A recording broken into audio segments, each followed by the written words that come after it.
ଆପଣ 96,000 लिटर कामधेनु योजन क्षीर बढ़ाई ताले जून 24 मसीहा जून मास पर्यंत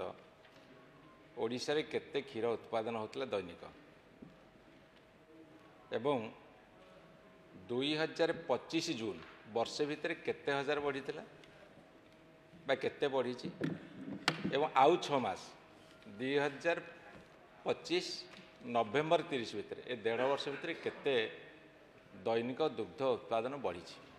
मु सीधा सीधा प्रश्न एत बुले बाकी कि एत टाइम नेबी माननीय मंत्री मान्यवर वाचस्पति महोदय जेहेतु मान्यवर वरिष्ठ विधायक अरुण बाबू ये विभाग मंत्री थिले से निश्चित भाव एक कथा को जानी समय दुग्ध उत्पादन केते थिला 2024 पूर्वर पाखापाखि 64,720 लिटर दुग्ध उत्पादन होता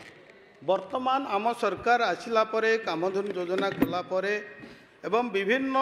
जो रही प्रोडक्शन बढ़ी पाखापाखि 72,000 लिटर पर डे 72 लक्ष लिटर पर डे आम बर्तमान उत्पादन करुचे।